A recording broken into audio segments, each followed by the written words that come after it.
People who have survived an attempted murder. What is your story? My mom attempted to murder me and my sister when we were younger. She was going through a psychotic episode and pretty wanting to self-alive, and I said the wrong thing that set her off. She chased us down to the basement with a knife. We ran into my room and my sister hid in the closet, while I tried to fight my mom off at the door. She was trying to push it open while I was trying to push it closed. It was a back and forth struggle until she put her hand in the door. I think she was trying to engage my non-violence because she thought I wouldn't shut the door on her hand, but I slammed the door over and over again until her fingers broke. Meanwhile, my dad, who was in the house, finally came downstairs to check in on what was happening. Mind you, this all happened very fast, and my dad has a habit of zoning out when my mom gets in her episodes. He ended up pulling her off the door, and my sister and I ran out of the house and jumped in our van. He drove around the corner and turned off the lights, and we all ducked down in our seats to hide and stayed there until my dad saw her drive our other car off. Now let's read some FAQs on this. 1. Why didn't you, your dad, or your sister call the police? I was at the time busy with a door. My dad was at the time being negligent. My sister was at the time in a state of panic. My dad should have called the police. He didn't.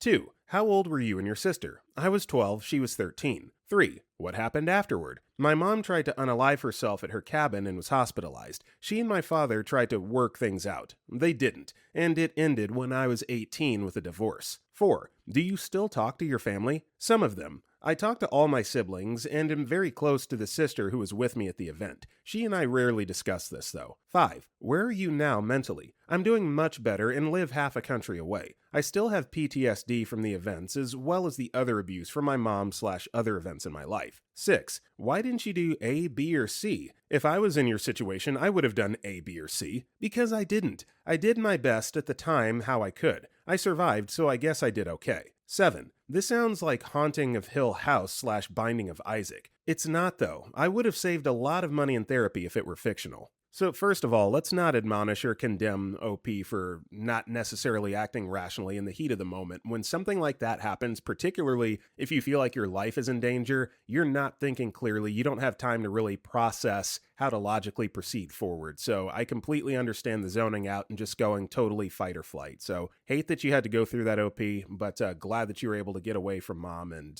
as far as dad and mom talking to sort it out, there's no coming back from that. You try to murder your children, that's the end of it. So let's go ahead and move on. Story 2. I delivered a pizza to a house just outside of the city. On the way back, I stopped to help a car that pulled over in front of me with their hazard lights on. I pulled up beside them and thought it was weird that nobody rolled down a window or made any kind of contact with me for around 15 seconds. The passenger then jumped out of his side of the car, yelling that they needed help as they made his way toward my car. I thought something was weird about this. As I started to pull away, before he could get to my passenger door, he began shooting at me. I ducked my head after the first shot entered through the back window and embedded in my passenger seat headrest. Another shot entered through the rear window, while the other 3 only hit the outside metal parts of the car. He missed altogether with another shot. I remember being sure I was about to die as he fired more shots at me. I was very surprised that it wasn't panicky. It was just like, oh, I guess this is it. Turns out it was a plot to rob me. The pizza was ordered and the guys were stationed down the road to intercept me. They knew who I was and they knew that I would be able to recognize them,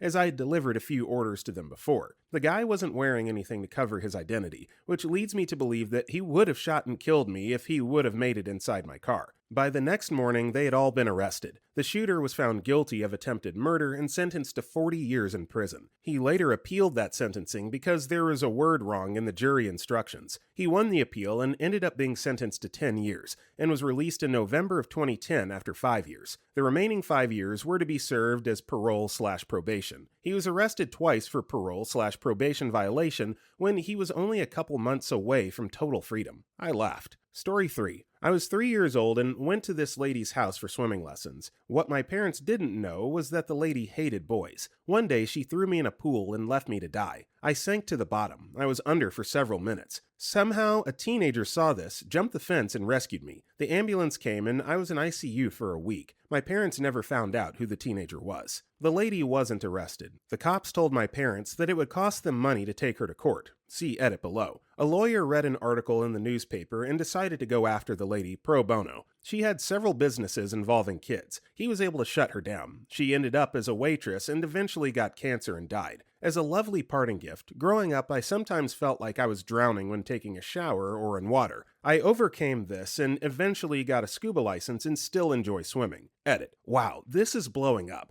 Thanks for all the kind words. So I called my mom and asked her about it. Here's what happened. So my mom drove us to the swimming lessons. The lady was recommended and highly thought of. My mom wanted to observe, but the lady said no. So mom was in the front, in the car, waiting for the lesson to end. The lady had 2 teenage helpers, so when I was tossed in, one of the teenagers saved me. Mom doesn't really know if it was them or someone else, but it makes sense it was one of them. The lady did go to the hospital where she was questioned. The reason the cops didn't do anything was that my parents had to file a complaint. They consulted a lawyer, but it would be too costly to prosecute. Plus, she was actively dying of cancer. Mom wanted her shut down. It was our lawyer neighbor that heard about it and shut her down, pro bono. This fills in a lot of holes for me. Story 4. A little bit of background. Here we use Telegram to buy drugs. We have this big group with lots of dealers, very sorted and very handy. So I just got home from college and parked my car on the street. It was about 2300 and I was just sitting and browsing my phone. At some point I got into Telegram to read some work-related messages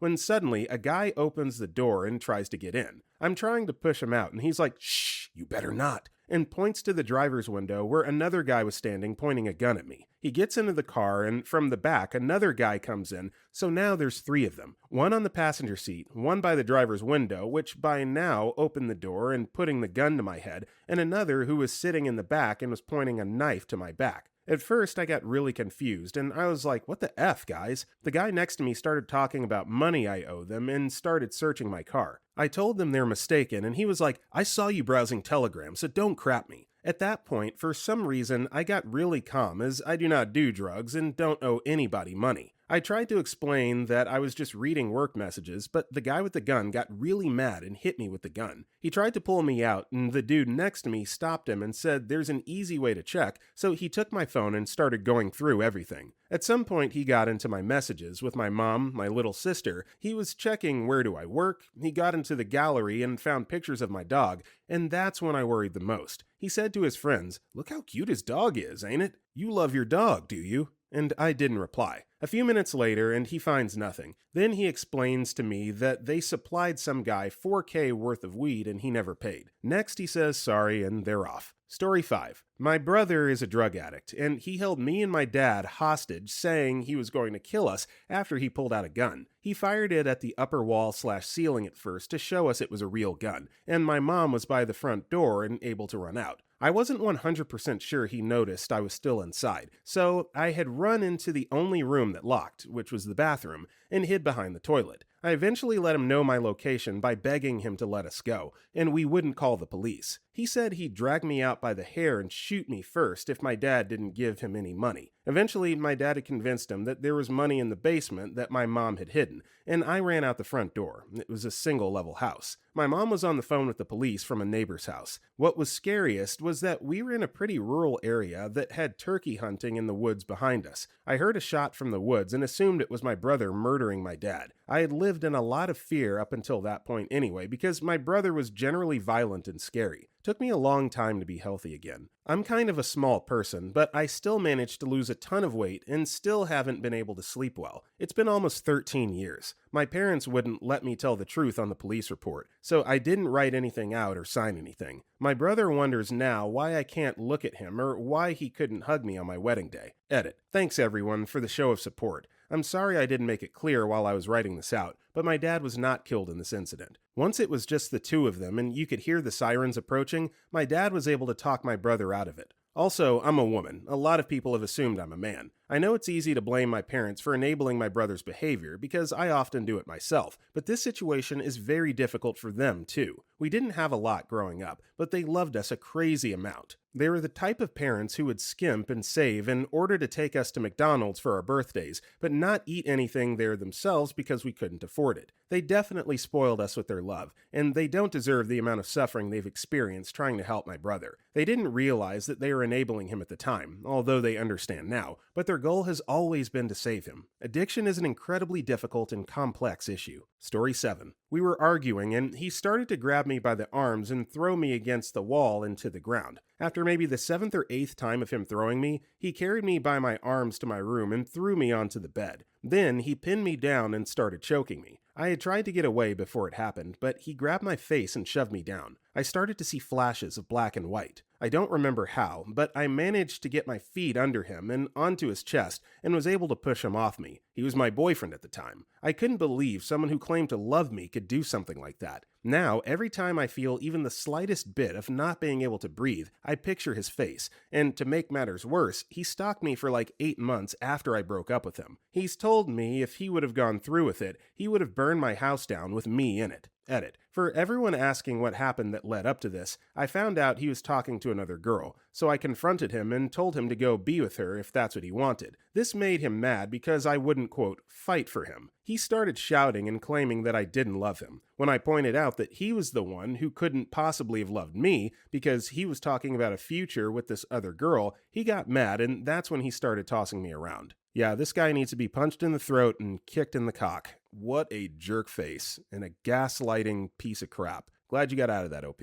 Story 9. Hopefully this counts. I live in an extremely rural area. My dad was super abusive. He did a lot of effed up stuff like stomp my mom's head into a sidewalk when she was 5 months pregnant. Fast forward to when I was 8 years old. He decided to bring the girl he was cheating on my mom with to their house to beat my mom. My mother fled to our only neighbor's house to call the police because he cut the phone lines. He left to take his side chick home, so my mother went to get our important documents. He came back, started beating on my mom again, and said he was going to kill us for calling the cops. And they show up while he was getting his rifle. They arrested him for domestic violence, and he got a slap on the wrist because my uncle, his brother, worked the police force as a dispatcher and made it all go away. My mom was completely broken down mentally from brainwashing for years, and under heavy influence from his family that it was her fault and they should work it out. They ended up sweeping that under the rug, and the fact that he SA'd me from 2 years old to 7 years old. Then, after all the trauma mom went through, she went psycho and became an abuser for a long period of time until she tried to stab me to death for not washing dishes one night my senior year. I got away and put myself into debt to go to college to escape that. Years later, she started to recover from what he did and I forgave her. I guess the silver lining was that I learned even the sweetest, kindest people can crack under the right circumstances. We may have survived that, but he absolutely destroyed our mental and physical health. Sometimes I wonder if it would have been better to die than to live with the aftermath. It's been hard. Story 10.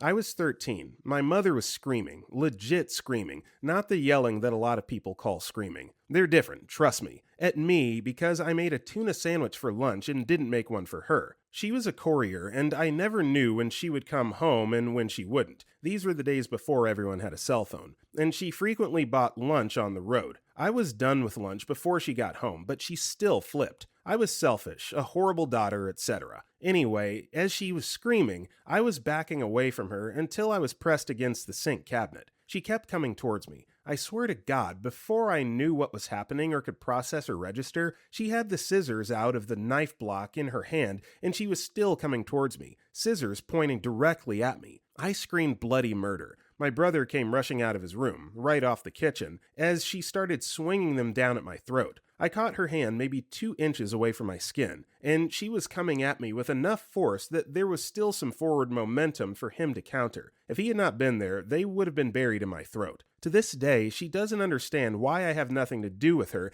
and the closest thing I've ever received to an apology was, "I'm sorry you're not over that." Yeah, she's since been diagnosed as a narcissistic sociopath. Imagine my utter lack of surprise. Story 11. First time, met a guy at a bar who fell in love with the guy I was sharing a room with. He was cool and his sister was cute. Went to his place to hang out with the sister and he was gone. Their neighbor pulled me aside and said that she saw him leave with a knife and mentioned my roommate. I ran back to see him outside our building with the knife. Luckily, we were literally moving out that day, so we just stayed inside until we could return keys and such and then bounced. Second time, shot at by fake police after a kidnapping gone wrong. Third time, gambling in pool and the player I was backing lost. I didn't want to back him for a rematch. Friend came and pulled a gun on me. Girl who worked at the pool hall took his gun from him. Edit. Not sure if it counts, but fourth time, guy tried to kill me by praying to a blood moon because I wouldn't listen to him talk about guns while I was working. So that is an interesting question, the last one. Does voodoo and black magic count as attempted murder? Let me know your thoughts on that in the comments. Story 12. I've told this story before. Hopefully some people will read this. I woke up one Monday at around 5 a.m. hearing things falling. I lived in an apartment building in the second floor, and I thought that someone had fallen down the stairs. I heard, "Help, please!"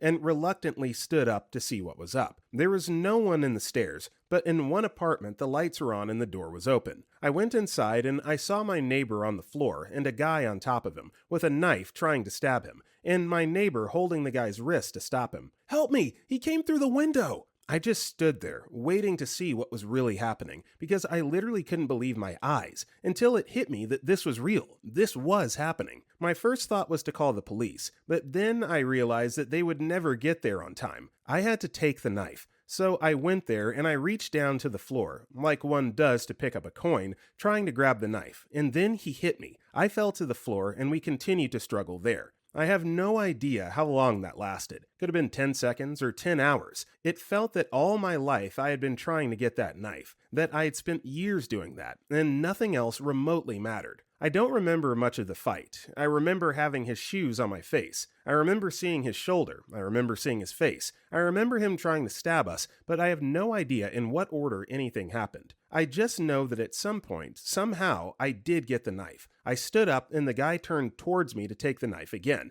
but he had his back to my neighbor, and he was able to knock him down and pin him on the floor. Then I called the police, and the rest is bureaucracy. Story 13. Twice, actually. I was caught between a road rage by a guy with a gun, drove very fast and escaped. Much scarier, this other time, when I was interning in a city, unluckily, me and my roommate rented an apartment in a duplex from an older couple. The husband had some psychiatric problem, we never came to know what exactly, but our agent later informed us that the husband had just been released from a mental institution. The couple used to live in the downstairs apartment. So this particular night, me and my roommate were watching a movie when we heard loud noises and fighting coming from downstairs. We thought it's a normal couples fight going on, so we ignored it. Later, the noises became louder, and there were loud bangings on the couple's house. We decided to peek and see what's happening, and found the husband was banging on the door with a gun in his hand. The wife had locked the door from inside, so he became very angry and started coming upstairs with the gun still with him. We became scared as F and ran to our apartment, locked the doors, locked the windows, but we realized that the window near the door was a glass window that anyone could break and come inside. So we blacked out everything and hid under the beds. The husband started pacing outside our door with firing a gun in the air. We didn't know if he knew we were inside. The husband then goes and turns off electricity to the entire duplex. Our phones were in the room with that glass window, so we couldn't get the phones either. This started at 8 p.m. and went on until 2 a.m. We were both crying since we were pretty young and frightened and still hidden under the bed. At 2 a.m., the husband suddenly is talking to a wireman on the phone, saying that an electricity fuse has gone bad. We were very suspicious of this because which wireman attends a call that late at night,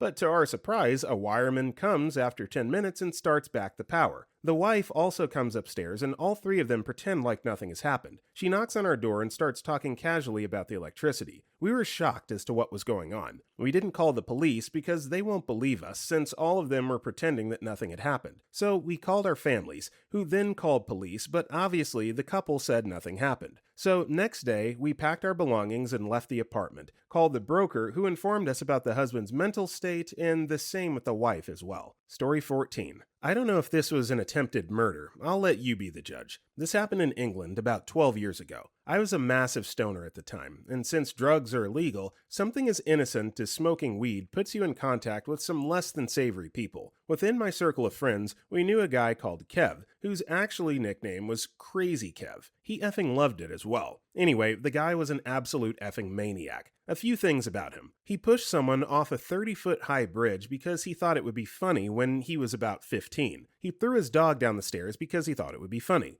He He once threw darts at me in the pub because he thought it would be funny. He attacked a friend with a knife because he laughed at him. All the things that should have made me stay the F away, but for whatever reason I didn't. Honestly, I think it was because I thought if he was my friend, the bad things wouldn't happen to me. One Christmas, around 2007 I think, I owed him 20 euros for weed, which I told him I'd left for him at someone's house he knew. He said, "Okay, thanks mate, that's fine." The next day I went to his house, took off my shoes at the door and sat down. We played Street Fighter 2 and I think I beat him. Then he just lost the plot. He screamed at me about owing him money. He reached under his settee, grabbed his poor cat, and threw it at the wall as hard as he could. I was in shock, said, "What the F are you doing?" He leapt across the table, and I grabbed his arms as he started trying to hit me. He bit my arm, and I ended up throwing him backwards over the table, where he knocked over a bong and spilled water on the floor. He jumped up, ran into the kitchen, and came back with a towel and some floor cleaner. I was stood there just thinking, I need to leave now. He ran back to the kitchen, so I turned to go to the door and leave. He came back with a crowbar and started swinging at me, though he missed. I had no time to put my shoes on. I ran outside. He lived in a really rough estate with a big priory and a stream nearby. It was the day after Boxing Day. It was effing freezing. I ran that way, but I was not fit at all. I started walking, no shoes, down the street in total darkness. About 2 minutes later, he shouted from behind me, "Look what I've got for you now!" And I could see he had a massive knife. This road I was on is about a mile long. Total darkness. I ran. I couldn't breathe. I tried to stop a car that I'd seen, but obviously they didn't stop. I thought I couldn't keep running. I need to hide. Stupid. I jump over a wall into the priory. I was staggering down the stream, in effing water, with no shoes, and all I could hear was the sound of running water, my heavy breathing, and him crashing through the bushes behind me. I thought, if I don't get back on that road right now, I will die down here. I managed to get back to the road and run/stagger all the way down. At the bottom of the road was a pub. I got there and asked to use a phone. I'd left my mobile at his house in my panic. The pub thought it was hilarious when they seen me. Classy establishment. He came in after me, laughing. I told everyone not to worry, I had just smoked weed for the first time and had freaked out, and that he would take me home. People seen my fear on my face then, and got him to leave. My dad came and picked me up. Story 15. I lost a piece of my ear when a guy tried to shoot me. I was on my way home from the pub one night. To get home, I had to walk through a rough part of town. I'm not familiar with the area, and I know a few people around there on good terms, so I know the rules about walking around there at night. Anyway, in one house there was an argument, and I heard things were getting smashed up. I'll admit, I kinda snitched. I pulled out my phone, opened up Facebook, and sent a message to the local police. Then there is a effing gunshot. This guy comes running out, and I'm right on the path where he was running to. He just stops, raises his gun, and effing shoots. I think the noise from the explosion from the gunshot hurt more than a bullet ripping out a chunk of my ear. Then again, I was probably in shock. I just stood there and froze up. Thankfully, the guy didn't stop to make sure he hit me, and just kept running as another guy came running out of the house with a gun in his hand, too. He asked me where he went, but I was just frozen in shock and had blood running down my neck. Anyway, the cops arrived a few minutes later, followed by an ambulance. That was 6 years ago now, I think. Turns out, the guy shot his girlfriend's brother, and it was her dad who came chasing after him. Story 16. Was getting a ride from a so-called friend. I knew for about 6 months. Met at a bonfire/barbecue in southern Louisiana. Male. He offered me a vitamin water when I got in. I took a couple of gulps, but it tasted funny. About 30 minutes later, I was feeling dizzy and super tired. I even passed out for a bit. When I woke up, then noticed we were heading way away, the complete opposite way from where we were supposed to be going, and he was texting over and over on a second phone different from the one he had earlier. He had a shocked look on his face. That I was awake. I kept asking questions, and he kept being invasive. I kept telling him we were going the wrong way. I looked at his GPS, and it wasn't even programmed for the right address. I'm still groggy, and I start flipping crap on him while he was driving on the freeway. He had a toolbox in the back with a box cutter. I grabbed it and told him if he didn't pull over, I was gonna effing cut off his chicken. He deadpan looked me in the eyes and said, "There's always one in the bunch that's a fighter." I asked what the F did he mean? Chills and goosebumps. I grabbed the phone he was texting and threw it out the window. He pulled off the next exit in a kind of rural gas station next to a cornfield. My shoes were gone, I might add. I jumped out the window, ran into the field, and hid. I could still see his truck and some SUV pulled up beside him. They took off. I waited a while, then came out of the field, went inside the gas station, and asked them to call the cops. I had no shoes on and was covered in dirt. The cops were jerks. Never could find him. All his info was fake and tags were stolen. I live in an area that has high human trafficking. This was some years back, but now I always carry a gun and a knife with me. Story 17. I don't think it was really attempted malicious murder, just ignorance murder. I was in the ER for what I found out months later was a gallbladder attack. At the time, I was in so much pain I couldn't think or see straight. I could barely sit up. I was sweating. It was bad. Doctor tells me I'm on drugs. I've never done drugs in my life. I don't even drink. I'd even quit smoking. He ignores me and tells me to stop pretending. He gives me Toradol. I'm very, very, very allergic to Toradol. I broke out in a rash from head to toe and my whole body felt like it was on fire. I told the doctor. He told me I'd done it to myself from being so dramatic and he's discharging me. He leaves and I start getting super lightheaded and start shivering uncontrollably. He kept pressing my call light and I was crying and saying help, but no one was coming. A nurse walked out of a room next to me and peered in and saw me and effing ran. "We need help in room 7. Within seconds, my nurse was there with a big cart. I'm laying down at this point. I remember her yelling at me to answer and stay awake, but I couldn't. I remember the blood pressure cuff going off and looking at the numbers, and they were low, and pulse was dropping too. I was just really warm and sleepy and didn't care about anything anymore. She kept telling me not to go to sleep, but it's the only thing I wanted to do in the whole world. I woke up about 7 hours later, still covered in rash and kinda confused, but otherwise okay. Alive at least. Still hate doctors to this day. Story 18. Reposting my story from another thread. I had this old Nissan, you see, a 300ZX non-turbo automatic, and I was trying to sell it for about 6 months at the time of this story. No hits. No one wanted this thing. I was pretty desperate. So one day, I'm at a gas station at about 9 p.m., and this mid-30s Latino person walks up to me. He's dressed in a button-up, long-sleeve shirt, looks like he was just off work somewhere, and seemed friendly. "Man, is that thing fast?" he asked me. "Yeah, fast enough. It's for sale, too," I reply, assuming he's talking to me because of the large for sale signs on the windows. "Oh yeah? How much?" He goes on, asks about the car, asks to do a test drive. I insist that it's too late, my girlfriend is waiting for me, but somehow he convinces me to let him take it for a spin around the block. Maybe I was an idiot, maybe I trust people too much, maybe I was threatened. Honestly, I don't remember. I don't remember a lot about that night. My next memory is of us driving out of the gas station. I tell him to take a left and go around the block. At this point, I'm nervous, but still calm. He makes a right turn, and that's about the point I freaked out. Why would he do that? Where was he taking me? What do you say to a man who has an intent to rob you but hasn't done it yet? "Hey, I said make a Oh, sorry, I didn't hear you. Hey man, this thing do donuts?" He asks as he pulls into the empty parking lot of a 99-cent store that's closed. "I'd really prefer if you did." He slams it into low gear and does a huge donut in the middle of the parking lot, chuckling and smiling to himself the entire time. I ask him to let me out. I don't want any part of this. He rolls the car to a stop in front of the store. It's nearly pitch black outside. "Hey man, if you're stealing this car, you can have it. I don't even like this car." "Nah man, I'm not stealing your car. I like it. What's your phone number?" I pull out an old receipt and write some random numbers down, assuming the instant I step out the door, he's going to drive off with the car. As I open the door to step out, I'm looking back at him to get a good look at his face, so I can remember it for a police report or something. I stand up and close the door behind me, and then, in the dark soup of the night, I see them. 2 large thugs are about 4 feet from me. Plaid shirts, probably 250 pounds or more each, covered head to toe in tattoos.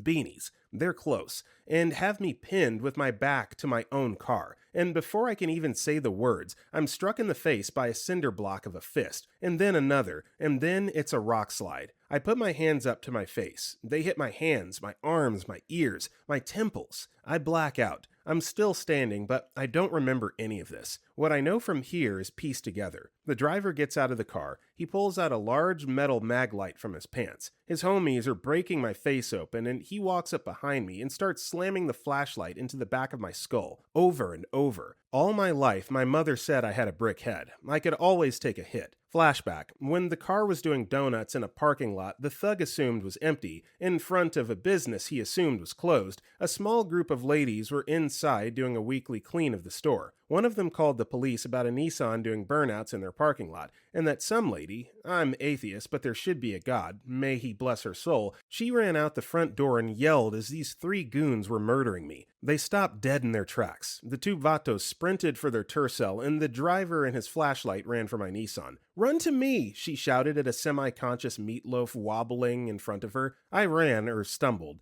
Maybe more of a shamble. Who knows? There was just blood. Blood everywhere. As I came to the front of the store, I collapsed. Nothing left in me. A pool of blood surrounding my soon-to-be corpse. The driver Nissan gunned it. Straight at me and the lady. Leave no witnesses. She pulled my body back as the car came by so close it left tire marks in my pool of blood. In the sky above, a police helicopter picked up the car as it left the store. The woman still on the phone with 911 telling them about the violence. He screamed up our main road and slid onto the freeway. The car was fast. They estimate he was doing 155 mph as they followed him with their lights off. Police cars started piling up behind him about a mile back, their lights off. You see, for the past few months, our city had suffered a number of violent carjackings, including one where the thief pushed the owner of his car out of the vehicle on the freeway and dragged him to death as he was still on his seatbelt. The police wanted to know where home base was for these criminals, so they followed him in stealth. He exited the freeway and parked in a dead-end street in an industrial area. Figuring he was just hiding and not going to the chop shop, they swarmed in and arrested him. Saving you the boring details, they were going to give him something like attempted murder along with a million other charges. He bailed out and never showed up for sentencing. He was unheard of for about 6 years when they picked him up for murdering another person. My arms were hamburger from those punches. My face wasn't pretty before, but it's different now. They had to staple my skull together, and I'm told if he hit me again, it would have been the end. Flashlight straight on brain tissue. My mom always said I had a head like a brick. Story 19. My friend had made a decision to get out of her abusive relationship. She had finally, after several times of saying, "I'm done," but struggling with feeling bad for leaving, she finally made the decision to get this person out of her life. The day before the incident, he called her needing help and came over to her place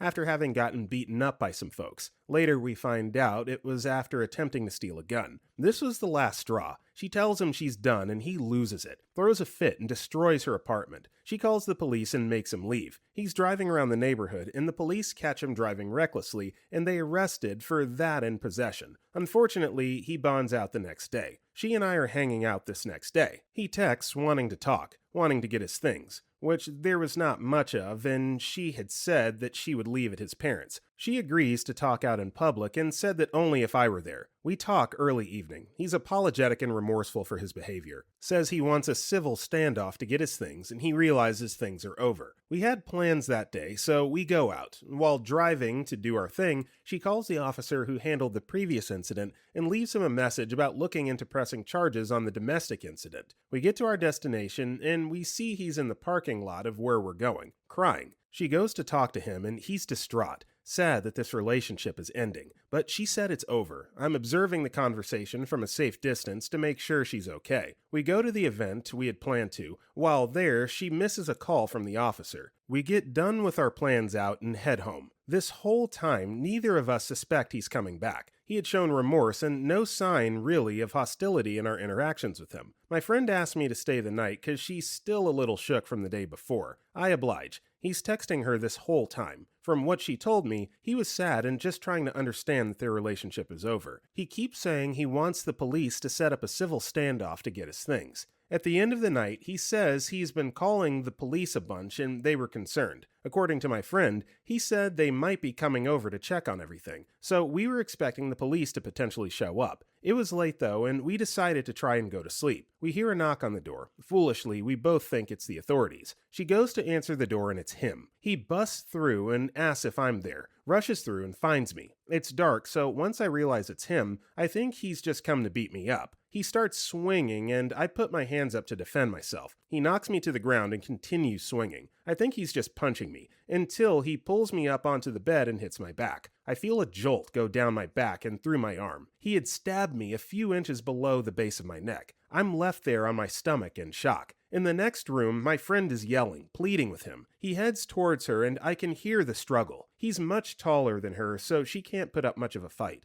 At this point, I can hear gurgling every time I breathe. I'm still on my stomach, but I realize I need to roll over and try to apply pressure to the stab wound. I roll off the bed and against a wall with a windowsill. I prop myself up against it. I can now kinda see in the next room my friend trying to escape her attacker. He grabs her and pulls her out of eyesight. I grab my phone that was fortunately near me, charging, and dial 911, but I'm unable to speak, maybe out of fear. I leave the phone call on, but try to keep the phone from being seen. I hear the struggle continue in the next room. The last thing I hear, "You're the love of my life," I hear her pleading, saying, "No." There is so much in that simple no. After a few seconds, there's silence. I don't hear anything. He runs into the room I'm in, finds my phone, steals it, and leaves. At this point, I'm not very coherent, still in shock, groaning in pain. It's silent now. In this moment, I had never felt more truly alone, left in a bloody mess in the middle of the night. The thought crossed my mind, I'm going to die tonight. This is the moment I die. I had been through a ringer the previous 3 years. My mom died, I was let go from my career job due to financial issues that I had no control of, and the third year, my wife after 10 years had left me for someone else. This friend I made, who now lay lifeless in the living room of her apartment, had been my source of light. We were helping each other get out of our hard times.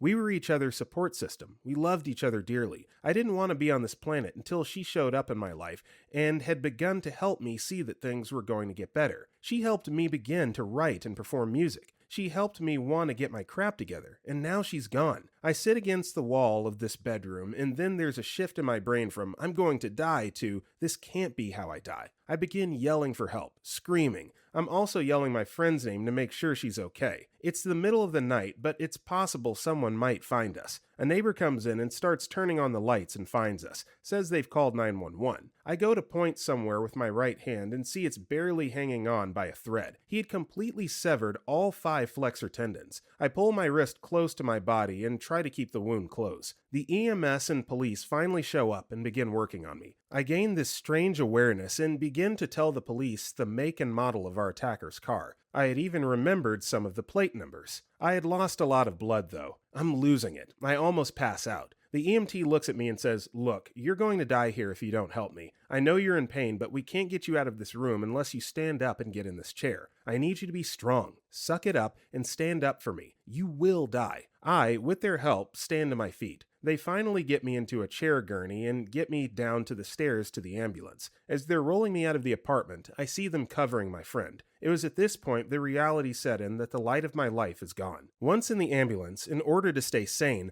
I ask who had seen the most recent Avengers film, pray, and try to get as many people's names as possible. Once in the ER, the doctor tells me, "Okay, we're going to make an incision in your side, and I'm going to shove a tube in between your ribcage." They do just that, and it was excruciating. They put me under to close the back wound. I end up in the hospital for 10 days under John Doe as a safety precaution. The guy was still out there for a day or so, and fortunately they caught him trying to leave the state. The tube was in my chest the entire time. I had 2 surgeries on my hand, timing out to be about 18 hours to repair nerves and tendons. The only emergency number I could think of was my ex-wife's. She received the call I had been attacked and subsequently had to inform all our friends and family. The morning after the attack, the first person I see is my ex. I had not talked to her in months, but something like this supersedes whatever drama we had experienced before. My friends, who I had pushed away out of grief, all showed up over those 10 days. My biological mother flew in and spent those 10 days with me. I met my late friend's parents and cried with them over the loss of their daughter. Many people, once they heard I was in the hospital, thought I had tried to take my own life, which would have made sense with how low I was. But after this experience, I knew I couldn't do that. Every person I talked to, I told them I used to not want to be here, but not anymore. I had to live because my friend doesn't get to anymore. I owed her that. The last thing I'll share, the night everything happened, maybe 30 minutes before, I looked at my friend and said I was so grateful for her presence in my life. I was grateful she had changed my world, and I was so glad to know her. I told her how strong she was, how amazing she was, how beautiful she was. I told her I loved her, and she said she loved me too. I think back to that moment a lot, how incredibly fortunate I am that I got to tell her those things, as if the universe/divine was letting me say my piece with her, letting me say goodbye. I got to tell her everything I would have wanted her to know if we never saw each other again. I hate that she's gone, but I'm grateful to have had that moment. Story 20. I've mentioned this a few times before. I was going to university, and my old girlfriend's new boyfriend had a thing for me. He was calling me and saying I was harassing them and driving around his parents' restaurant. I assure you I wasn't. Anyways, the breakup wasn't great, but a few months had already passed. I thought it was kind of all good. I got a call from a guy a few weeks before the incident asking to meet at the university. He was looking to get me. I'm not huge or anything, 6 feet tall and a little more muscular than average. This person is 5'4", Vietnamese guy, and I had never met him in person. I was very well off though and was driving a BMW Z4 at the time, 80K. He was 18 years. When he phoned and threatened me, I just laughed and didn't take him seriously. I made some jokes at his expense, which I don't think he took too kindly to. A week goes by and I'm walking with my friends. I see a Vietnamese guy with a friend. I knew who it was. I just walked past him and didn't say anything. Then I hear, "Mother effer." He rushed and stabbed me in the back. I just thought he hit me. I turned around and very easily overpowered him and threw him into a fence. I had him pinned. His friend seemed reluctant to help him. Told him to just let this go and I'll let him go. I still don't know I was stabbed or he had a knife. He was very clearly frightened. He just nods, okay, and I let him go. Then he goes full stabby. Twice in the armpit, once in the arm, twice in the lung. I knew what was happening now. I tried running, didn't make it far, couldn't breathe. I took a knee, he caught up and then started punching and kicking me. He slashed my face and the back of my neck open. I tried grabbing his knife. I could see blood dripping from it. I had it, but I just couldn't keep it. I was super weak from my lung collapse. I basically just gave up after the knife tussle. I knew I was at his mercy. I was on my knees again. I asked him to just leave and let it go. I was out of breath while talking, trying to make this stop. He was now a big tough guy talking that I ripped his jacket and it was $600 and he should kill me. He eventually starts leaving. My friends are nowhere in sight. I start walking to the nearest road. As I was walking past a set of stairs that leads to a basement, suddenly I'm pushed from behind. He tried to push me down the concrete stairs, but I grabbed the railing. After that, he did a backspin kick, but misses, then leaves. I continue the journey to the road. I lay down and suddenly people are surrounding me. My friends come and ask about 911. Someone phones. I started to vomit. I ate hummus earlier and I still remember the taste and I can never eat hummus again. I just kept vomiting, was sure I was about to die. Police come. They were the useless type that wanted to shift blame and assume drugs or some other illegal activity was involved. Ambulance comes and asks if I'll be okay, and they said yes. I didn't believe them. The ride was long and bumpy. Finally get to hospital, extreme pain, can't breathe. MRI, then fentanyl. I felt like I could just go home after that injection. Didn't last long, but after they got the lung drain in, I felt okay for a while. Anyways, couple weeks in hospital, I was let out. I tried going back to uni, but every time I saw an Asian person, I thought I was going to get killed. Had pretty extreme anxiety for a while. Kept it all inside. I was also on a ton of meds, and I could only walk about a fourth the speed. I dropped out after a few weeks. With student loans and everything else, it was a real awful time for me. The person who attempted to kill me got the best defensive lawyer in Canada. Never even made it to trial. He got probation for a year and was charged with simple assault. When I went to the police interview, they grilled me like this was my fault, like straight up yelling at me in the room, and I was all bandaged and bloody, and they made me go there first thing when I was out of the hospital. They refused to give me my phone when I was in the hospital, saying it was covered in blood and they were cleaning it. They gave it back to me that day, still covered in blood. Clearly, they were going through it. The Crown Attorney told me the police said I lied, so I had zero credibility. There would be no trial. They said I lied about not having met the perpetrator before. I hadn't. I had only spoken to him over the phone. Maybe if the police weren't yelling and blaming me, I could have clarified. I already didn't like the police, but I have a pretty extreme hatred towards them after this experience. Police have never done right by me. They're cowards who lie and hide behind a badge. Anyways, that's my story of how I almost got murdered. I usually get lots of follow-ups. This was 10 years ago. I dropped out of university, went to work, saved every dime I could when traveled, ended up living in Vietnam for a few years, met a girl there, now a wife, and we have 2 kids. kids. I'm currently in Nha Trang, and we're all moving to Canada together next year. I have a pretty good job in Canada, so I've been going between Canada and Vietnam for the past 7 years or so. Stabby Guy still has a restaurant with his family, and it's actually very popular. Whenever I meet people and they want pho, that place always gets mentioned. I usually avoid that place if I can. Story 21. I was a prison guard up until a few years ago. One day, I was in the Seg Shu solitary unit, and one of the inmates was unlocked for food. He didn't like his choice. It was the choice he ordered, and long story short, had to be restrained to be put back in a cell. The food went on the floor, and I ended up slipping on it, at which point he got me in a headlock. We laid on the floor, him on top of me with his arm around my neck. I was face down and couldn't see or do anything to get out of it. I did consider an eye gouge, but he was a biter, and I was actually more worried about losing a finger at the time. I had 2 other guards with me who, and I quote, didn't notice. One of them was on the other side and had his arm, and another officer had his head, but didn't look down to see what he was lying on. The inmate said something along the lines of, "Let me go or I'll break his neck." And I said, "Get him off me," or words to that effect. Still, they didn't notice. I was there for what felt like ages. He was squeezing really hard, and I had to use both hands to stop him from squeezing the life out of me. For a split second, I thought this was it. And I honestly thought I was going to die, staring at this concrete floor. Weirdest thing that I struggled with afterwards was how quickly I accepted it. I almost stopped fighting at one point. Then I heard the footsteps of a dozen other guards come running to the panic alarm which had been pressed. They thankfully could see me at the bottom of this heap. I started to struggle again and asked again to get this guy off me, which they thankfully did really quickly. Physically, I wasn't that badly injured. I had a stiff neck / a bit of bruising for a few days. Mentally, though, I'm almost ashamed to say I lost my nerve / bottle for the job and couldn't deal with confrontation after that very well. I only took 2 days off, which was a mistake, and ended up having a week or 2 off a month later when I physically couldn't walk into the building anymore. I had about 8 to 9 therapy sessions, which helped, but ultimately it was leaving the job which got me back to normality, but I'm very hyper-aware, more so in new surrounds. I consider it near death because in that split moment I almost accepted it and a calm came over me. I wasn't going to give him the satisfaction of knowing I was afraid. I wasn't going to beg, which is really weird because growing up as a kid, I was a proper coward. It wasn't until I heard those footsteps that I started to panic again and fight because now I knew I had a chance to be saved. Took me a while to come to terms with that. Story 22. Ex-wife broke into my apartment after an argument on the phone where I told her there was no chance of getting back together. 6 days prior, I had a surgery to remove my right testicle due to testicular cancer and had a fake testicle put in. I was in a lot of pain and couldn't really walk. After hanging up the phone with my ex, I took a double dose of pain meds and fell asleep.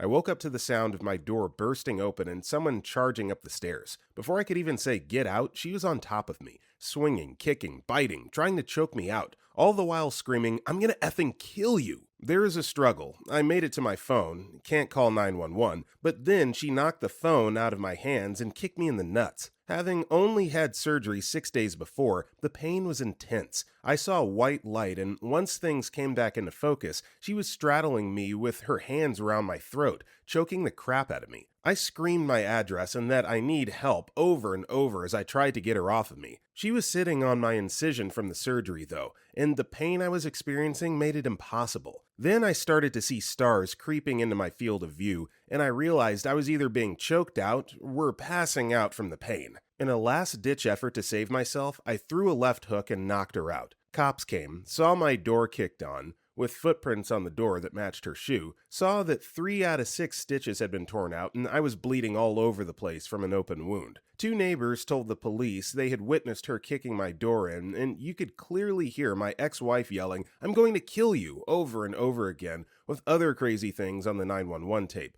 But you don't hit a woman, so I got charged with domestic battery. Cop refused to take me to the hospital to get my stitches looked at, but did tell me he'd, quote, kick my ads if I bleed all over his car. In the end, I beat the cancer, and the judge, who was a woman, threw the charges out after listening to the 911 call. Story 24. I was married for 5 years. In February of 2018, I was watching an episode of MasterChef Junior with my husband. Practically all the contestants were making dishes filled with mushrooms. I'm so deathly allergic to mushrooms that I can't even be around them. If I eat mushrooms, I have a severe gastric reaction, to the point my doctors are concerned about intestinal rupture. If I breathe in the stream of cooked mushrooms, I have full-on respiratory anaphylaxis. As a contestant on the show threw mushrooms into a piping hot pan, my husband turned to me and said, "How quickly would you die just being in that room?" "Pretty damn fast." "You know," he said with a slight grin, "it'd be so easy to kill you. Just hide a little bit of mushroom or truffle oil in your food,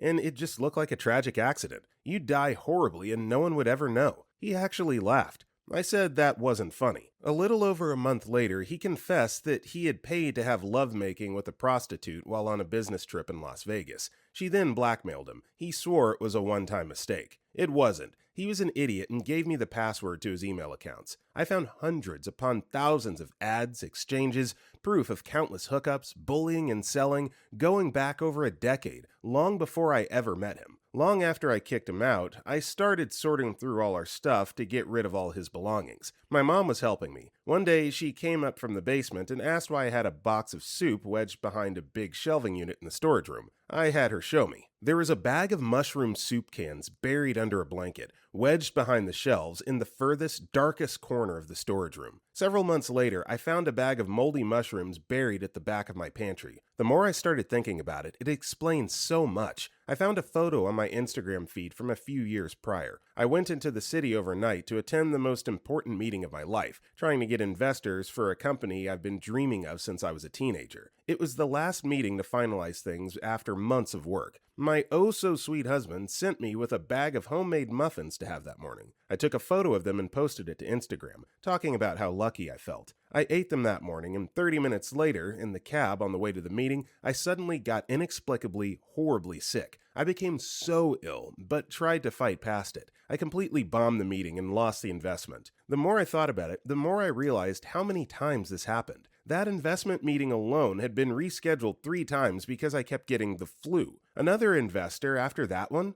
rescheduled 4 times. Same reason. I missed my own brother's wedding. My husband kept complaining about not wanting to spend money to fly across the country for a wedding he didn't want to go to. Surprise, surprise, he didn't have to spend the money. I got so inexplicably sick, I was in the hospital for 2 weeks. They never did find what was wrong with me, but wouldn't you know it, I got better once I was away from him, in a hospital where he never visited. I firmly believe he was poisoning me to control my behavior, and he was planning to kill me. I thank God my body wouldn't let me sleep or eat for the first few days after he confessed about the prostitute. I thank God I had the mental wherewithal to kick him out of the house before I discovered everything else he'd done. I thank God I was able to get an alarm on my house and that I had the money to buy reinforcing barriers for my doors. Because sure enough, on multiple occasions, he tried to break in. I survived it. I'm no longer getting random attacks of the flu, and there are no more goddamn mushrooms in my new house. Story 25. When I graduated high school, I moved to Gary, Indiana to stay with an uncle while I decided whether or not to go to college. I was working in my uncle's landscaping business. We worked in the wealthy suburbs of Chicago, lifting heavy stones and all the hard stuff. I wish I was just mowing lawns, lol. That's besides the point. One day, heading back to Gary from East Chicago, I stopped at a gas station to get something to drink and top off the gas in my uncle's truck. While filling up the truck,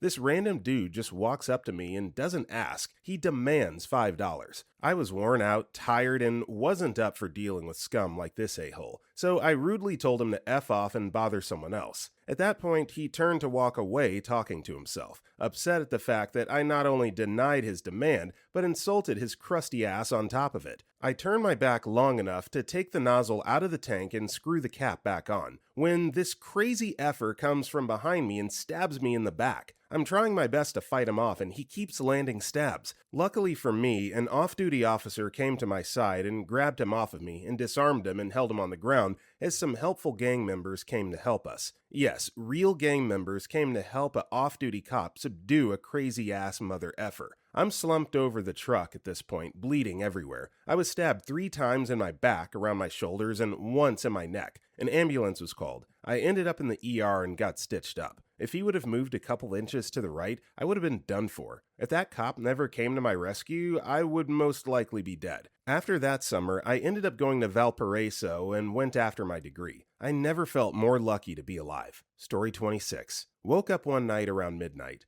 Guy was standing over my head. He spent the next 8 hours torturing, beating, and strangling me. He then made me undress and told me he was going to SA me, but he wanted to hold a knife against my throat while he did it. I bought time by telling him I had to pee and throw up, which I really did have to do. When you're strangled, you lose control of your bodily functions. I told him I wouldn't struggle if he let me pee and throw up before he SA'd me. While hunched over the toilet, completely nude, he looked at me all of a sudden and said, "I'm going to stop hurting you now." Told me to get in my bed and forced me to take some Valium as he didn't want my neighbors to hear my crying. I passed out from the drugs and probably a combination of 1,000 other things. I woke up 2 hours later, told him that my boss would call the police if I didn't show up to work, so I needed to go. Surprisingly, he let me go. I drove to the police department first thing and filed charges. He was charged with first-degree felony criminal burglary, 2 third-degree felony assaults, a count of misdemeanor unlawful restraint, and 1 count of criminal negligence because he destroyed my phone so I wouldn't be able to call the police during everything. He ended up getting 9 months probation because he was a first-time offender, veteran, and a drug user. I suspect he stopped hurting me as he was sobering up. I, however, was sentenced to a lifetime of emotional and physical pain on top of anxiety, depression, and PTSD. Crazy how the justice system neglects victims sometimes. By the way, the guy was someone I dated and broke up with 3 months prior to this. No, he didn't have a key. Story 27. Mine isn't really a nice story, but I was dating a guy and his dad died early on in the relationship. He became increasingly more unstable and I was struggling to support him. One day we were over by his parents' house and his mom had to leave for a few hours. After that, he started drinking and we got into a fight. I was going to leave, but he stopped me and beat me senseless. I started to yell in hopes that the neighbors would save me, but he dragged me by the hair into his dad's office and kicked me while I was on the floor. Then he opened his dad's drawer and pulled out a gun. I remember time slowed down. He was just sitting there staring at me and putting bullets in the chamber while I realized that the front door was locked and I couldn't make it back to the door in time. He SA'd me with the gun pressed long ways against my temple. I can still feel that coldness. Then he made me shower and put on old clothes of his. Then he made me pray for forgiveness outside of an altar his family had in their backyard. Outside of it because I was too tainted to step inside, apparently. Then I went home and pretended nothing happened because I was too scared and ashamed. You'd think I would have left, but that kicked off the sexual violence part of his abuse for the next 3 years before I got out. Loads of other times he almost killed me, but that was the most terrifying, as it was the first, and the only time I saw the gun. He's still a free guy walking around living life. Story 28.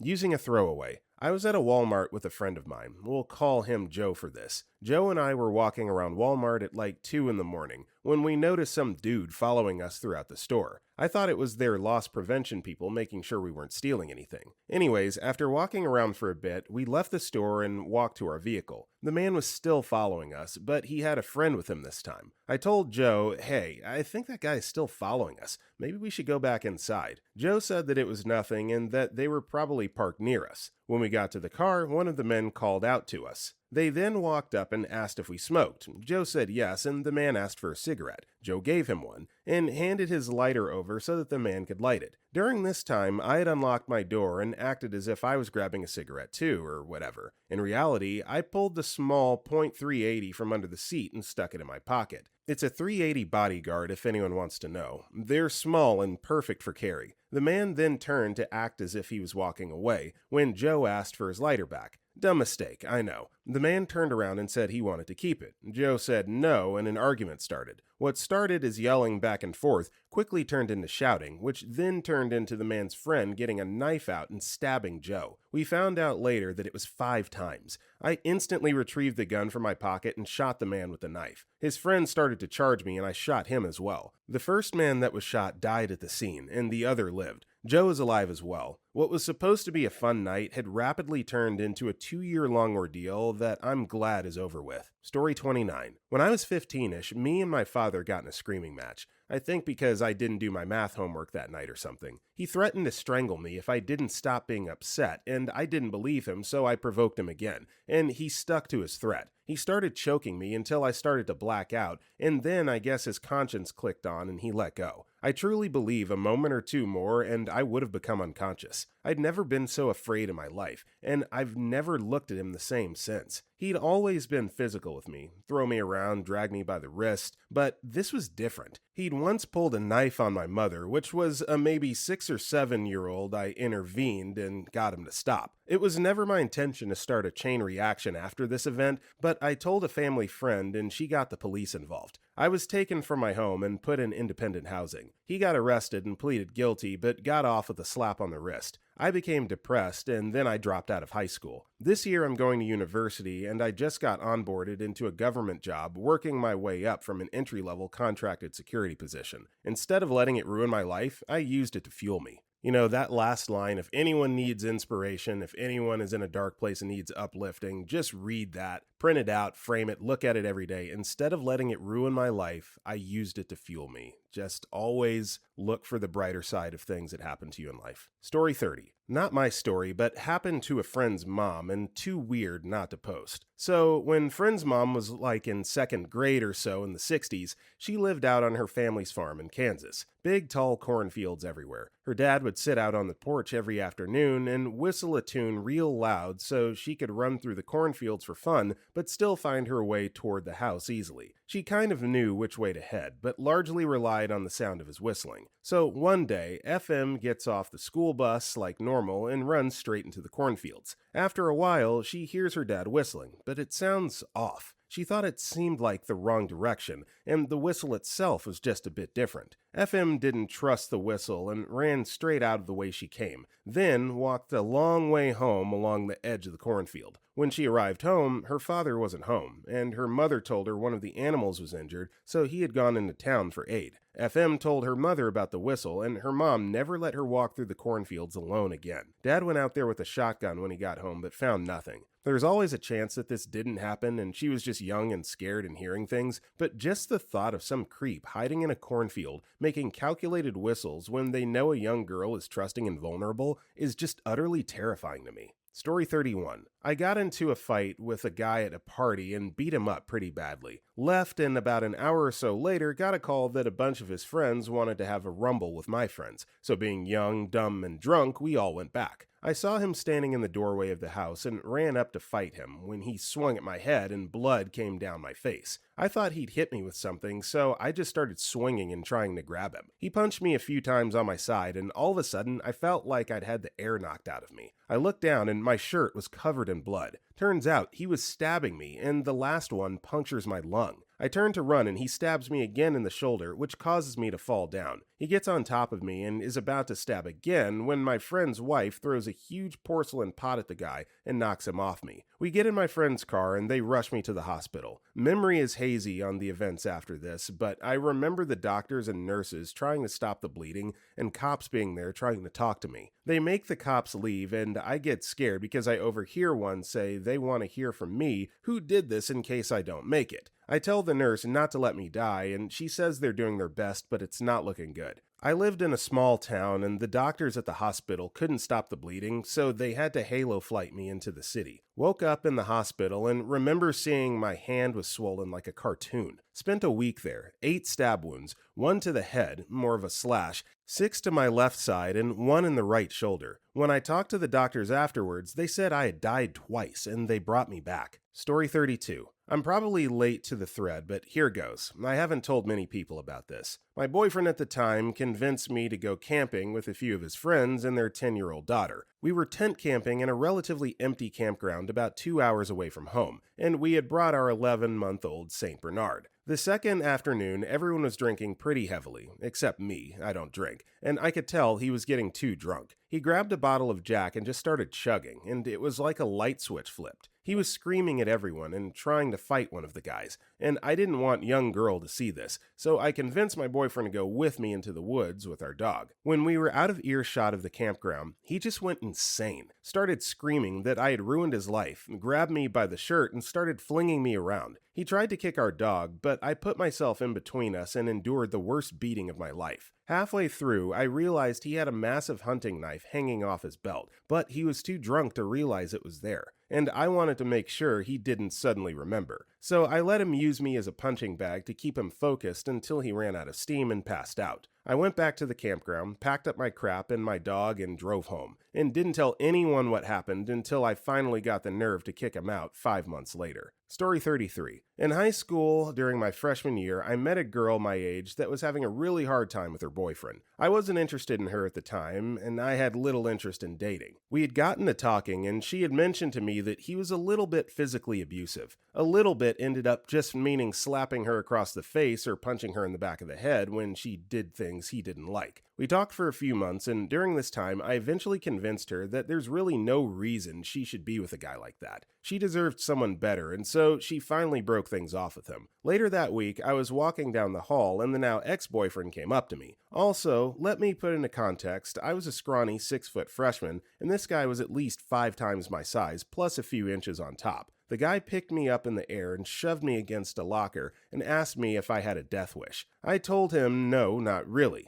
as the reality of what was going on didn't really click in my stupid teenage brain. I told him if he was going to kill me to just do it now or put me down and F off. I guess he wasn't ready to kill me then, so he put me down and punched the locker to the right of my head, leaving a rather nice fist print in it. Later that week, I had heard there was a huge commotion at the school and the police were there. I was out sick for the day. My sister had found out the kid brought a gun to school with the intention of killing me and told the principal. The kid got expelled and probably went to juvie. I'm not really sure what else happened after. My sister never lets it down though, any chance she can remember to bring it up, so she tells me to thank her for being the only reason I'm alive. I tell her thank you, I guess. Story 34. I was 18 and 7 months pregnant at the time. My dad has had a drug problem all my life, but at the time was substituting booze for his drugs since he was on parole. He got drunk one night and started off with harassing my dogs to harassing me. When I told him off for it, he got belligerent and screamed in my face, called me a bunch of names. I should have walked away then, but I was hormonal and young and had never stood up to him before, so I followed him into my kitchen, telling him exactly what I thought of him. Somewhere in this, he cornered me up against a kitchen counter in the fridge. He kept pushing me back into the counter over and over, which left bruises all along my lower back. I panicked and started to worry he was going to hurt my baby, so I started trying to push him away and then began hitting him when he just pushed me back into the counter harder. He was laughing through this whole thing, until in my panic I punched him in the eye. He completely lost it then and picked me up by my throat and threw me down on the kitchen floor. He was straddling my belly, choking me, looking me right in the eyes. Being choked like that isn't like the movies. There's no sound to be made when someone is choking you to kill you. I was starting to lose consciousness when my grandfather walked over and shook my dad's shoulder gently, urging him to let me go. My grandfather apparently couldn't see that he was choking me and thought my dad was just restraining me, because apparently the mild-mannered teen who has never been in trouble is clearly the problem versus the ex-felon drug addict who's been to prison for multiple violent crimes, including accessory to murder. When my grandfather shook his shoulder a second time, my dad turned on him like a wild animal will go after other animals trying to steal their kill and let me go. I got up gasping, grabbed our base phone, corded, dialed 911, realized I was still in danger, dropped the phone and ran, limped/waddled out of the house and across the street to my great aunt's where my grandma and sister were. We locked all the doors and I told them what happened between gasping and sobbing. When the cops showed up, they arrested both me and my dad. I threw a house phone at some point before the kitchen incident. Not at him, just threw it because I was so upset. So they arrested me too. He had no marks on him, whereas I had bruises all over my back, a clear hand-shaped bruise on my throat, and more bruises on my collarbone. I'm pretty sure I may have had a slight concussion as well, since I don't remember him picking me up and throwing me on the ground, or him getting on top of me. I just remember being up against the counter and then boom, I'm on the ground, can't breathe, and I'm looking into my dad's eyes and know he's going to kill me, that I'm dead and my baby is dead. I ended up needing to go to the hospital where they had to give me a shot to stop me from going into labor, and we discovered that I had torn ligaments and muscles in my stomach and groin. Baby was fine. The arresting officer spent 2 hours going through all the channels he needed to go to get me released on my own recognizance, so I thankfully didn't have to go to jail in that state. When we went to court for everything, the DA offered me and my dad the same deal of a deferred sentence, and being a scared teen who'd never been in trouble before, I took the deal. It didn't help that my whole family didn't believe that what he did to me was as bad as I had claimed, so I got a lot of, well, you had a part in this too, and his version of events sense to everyone was that he went to jail for calling his daughter a female dog.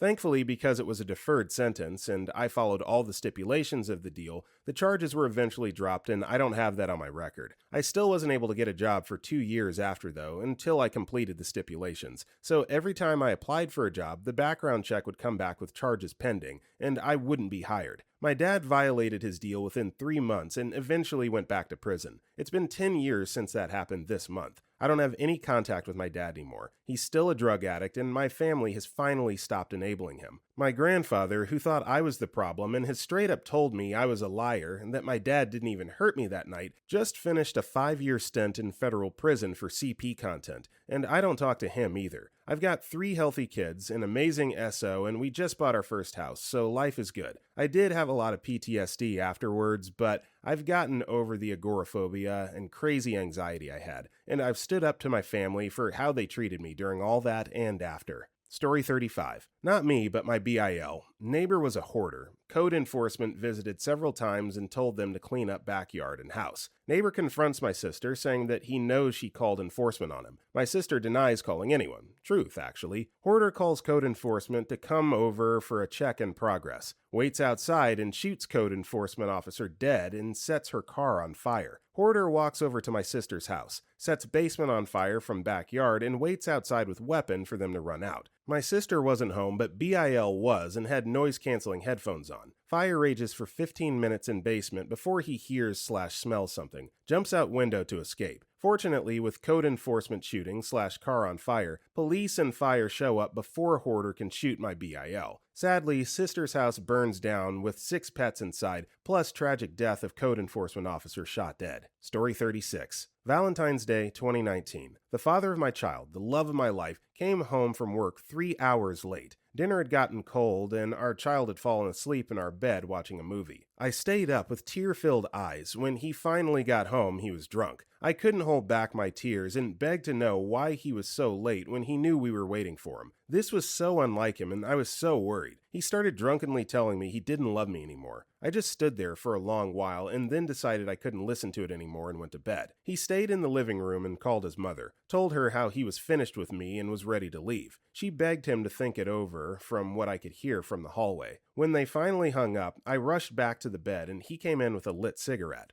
I sprung up immediately, begged him to not smoke in the house, and explained that it could cause a fire and that our son was in there, and he told me it wouldn't matter. Confused, I stopped in the living room. I suddenly got really cold and froze. He then picked up his gun and told me he tried to shoot himself but couldn't. I just looked at him, frozen with fear. He then held the gun up level with my head and pulled the trigger. Nothing happened. I blinked and took a deep breath. Then he pulled the trigger again. Nothing. Threw the gun down and walked outside. The gun was loaded and ready to go when I went and grabbed it. Still to this day, can't believe I'm still here. Story 37. I'm late to the party, but figured I'd throw this out there. So, when I was around 6 years old, my family lived in a dilapidated home that was the remains of a half-burned-down house. We were poor and lived in a poor town, and we had gone without electricity or heat the whole time we lived there, and often went days without food. My dad would disappear for weeks at a time, and my mom would struggle to raise me and my 3 other sisters at that time. My dad was a huge drug addict and would disappear for long periods of time. After he had vanished for over a week at one point, my mom desperately needed money to buy groceries, milk, and diapers for my baby sister, etc. Her dad, my grandpa, had given them a truck at some point, but it was a broke down at the time, and my mom finally made the decision to sell it so she could take care of us. The next week, my dad showed up really late at night, high as a kite, and confronted my mom about the truck. So she told him the truth, and he flipped out badly and started to physically beat my mom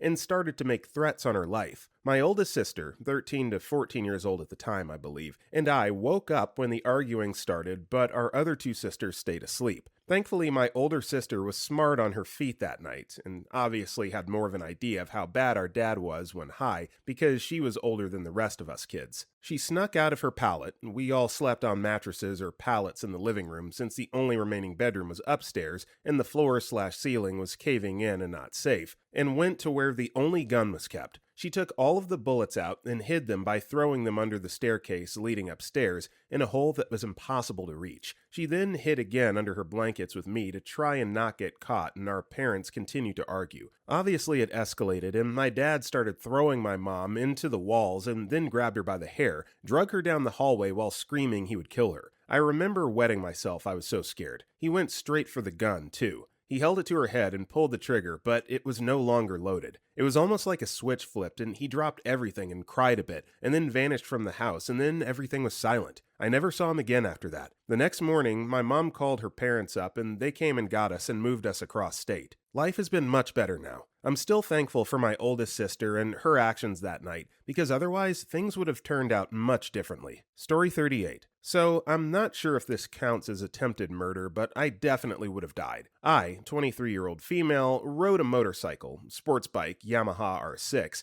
and me and this guy were waiting to get on the freeway at a light. He kept revving his engines like a motorcyclist. The car was super pimped out for street racing, you could tell, and the windows completely tinted. Honestly, pretty sketchy. Anyways, we go to merge and he races to get in front of me, which is fine. I wasn't trying to race anybody, but apparently he was. After about a half a mile of realizing I wasn't in racing him, he started to try and taunt me. He slowed down just to get behind me and get right on my tail. Super effing dangerous for a motorcyclist. Like, he was so effing close. So I kept speeding up to get away from him, switching lanes sometimes. He wouldn't leave me alone. This guy was seriously pissed that I wasn't taking his bait and racing him. At this point, I'm in the left lane of the highway with a concrete median on my left a few feet over. He decides to box me in with some cars that were naturally around and started forcing me into the median. He was moving into my lane knowing I couldn't move anywhere except hit this concrete median. It was psychotic. Mind you, we're doing like 75 to 80 mph. I would have gone flying and died with one touch of that wall. And for this dude, it was all a sick game to him. I saw this tiny sliver of an opening between him and the car in front,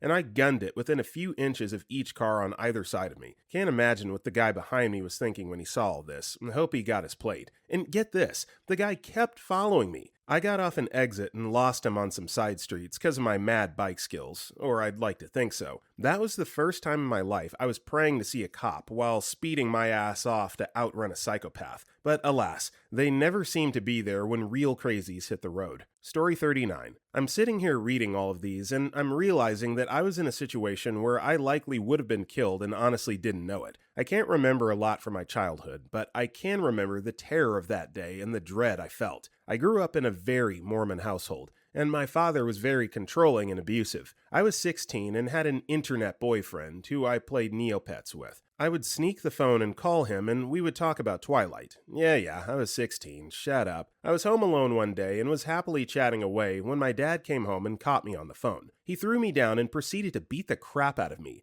and then grabbed me and dragged me to my room and threw me onto my bunk bed, with an unspoken threat that I wasn't to move. I waited until I heard him leave the house, and then climbed out of the window and took off at a mad sprint across our farm and through the cornfield. I was about a half a mile away and slowed down, thinking I was safe. I turned around and he was following me at top speed in the farm truck, driving across the cornfields. I had a bit of a lead, but I knew he could see me because it was January and there was no corn in the field to hide in. I took off at a sprint again, making for the tree line that bordered a small ravine that separated the cornfields. I made it into the tree line and kept running, but I could hear him park and slam the truck doors. I distinctly remember that I couldn't let him find me, that I was in danger. I dashed into the brush and I hid behind a tree, stuffing my fist into my mouth to try and calm my breathing and be quiet enough so that he wouldn't find me. He looked for me for about 15 minutes, and then I heard him get back into the truck. I took the opportunity to run deeper into the brush, but I think my movement tipped him off and he found me. He followed along with the truck, and when I hit again, he got out to catch me. He was carrying a switch in his hand, which was a thin, flexible piece of piping that my parents would use to beat us with whenever we were particularly bad. It would draw blood and leave welts on the first hit. I was the problem child, so I was very familiar with being whipped, and the switch terrified me. I knew that if he caught me, I would likely be whipped within an inch of my life. I don't really remember what happened next. All I can remember was the coppery taste of fear in the back of my throat and the texture of the bark on the tree. My next memory is of myself sitting in the passenger side of the truck as he drove us home. Story 40. When I was 14, my mother's PTSD-riddled veteran boyfriend, we'll call him Nell, was throwing her around the kitchen as per usual. The fight was going steady when my sister came running into the darkness of my room, laid down next to me, and began sobbing uncontrollably. Turns out that in the middle of the fight, she was taking a shower when Nell broke in and tried to SA her. A moment later, my sister and I heard the gunshots, followed by, "Where are your kids? I'll effing kill them!" "Time to go," I said. I grabbed my sister by the wrist and pulled her out of bed and started running. My sister and I ran out the side door and into the pasture, bullets whizzing by. We crouched down behind an embankment to shield ourselves from the incoming fire and watched from a distance as our mother tried to stop him from coming down the hill towards us. He didn't like that one bit and proceeded to strike her repeatedly. When the blue lights arrived, we headed back up the hill to tell the police what had happened. They did not arrest Nell, nor did they confiscate his gun, and my mother vouched for him. I've slept with a weapon close by ever since. CPS got involved shortly after, and my mom made Nell move out. However, right after CPS backed off, she brought him right back in. I lived in the shadow of fear for a year and then went off to college. Nell died of a heart attack a couple of years later. Nell may have been honored and put to rest as a veteran, but if I ever come across his grave for any reason, I'm pissing on it. Story 41. I was working at a big pizza joint and we had one guy who was a violent felon as an employee. He was actually an awesome dude, but had a problem with alcohol. He was on the straight and narrow for a while after he was released from prison. He was easily the hardest working and most humble guy in the store. Then he started hanging out with our frat boy manager and started drinking again. I've got stories for days about him, like when he broke into the store at night and fell asleep in our walk-in freezer naked and surrounded by cheese. In this instance, he was bickering and yelling at everyone about them not working, and he was the only one who could do anything. So I decided, F it, I'll stay up front and help customers. My job was customer service, not cook, after all. He didn't appreciate me refusing to help him. After his shift, he waited in his car until it was time for me to get off, and then went and hid behind a pillar in front of the store with a big knife. One of the drivers saw him and warned me. I left out the back of the store. He was off the next couple of days, and I guess he skipped a parole meeting, so we never saw him again. Story 42. Early Army days. Girl I was dating for 2 weeks decided that was long enough to talk marriage. I declined. Later that evening, at a club, I was standing with a friend near the dance floor minding my own business. She came into the club, assumed the girl standing next to me was the reason for the no, and knocked the girl out with a chair. I didn't even know the girl. She was arrested. 2 days later, I stepped out of the shower, Army dorm had communal showers, to her standing there waiting for me with a kitchen knife. I was 6 feet, 185, and she was 5 feet, 90 pounds, so was easily taken down. Arrested again, temp restraining order against her given. 2 weeks later, I was awakened at 3 a.m. by a friend who, returning from a booty call, thought he recognized her car in the parking lot of our dorm. Sneaking around the back, got close enough to confirm, so we contacted MP. When they got to her car, realized she had loaded a pistol in her lap. She was waiting on our morning physical training to shoot me. Arrested again, charged with illegal firearm in violation of restraining order. Given permanent base ban, permanent restraining order, and a court date. No less than a week later, me and 3 friends are riding to the mall in Suzuki Samurai. I'm in the passenger seat. As we exit the highway, we hear sounds of something hitting a vehicle, like someone was throwing rocks at a car. Realized by 4th or 5th sound that we were being shot at. 8 bullets hit the car. Only 1 hit anyone, grazed guy in the back seat's knee. Her and her cousin were arrested for attempted murder. She got 15 and served 12. Cousin got 20, served 18. I was given orders and shipped to Germany within 10 days of the last incident.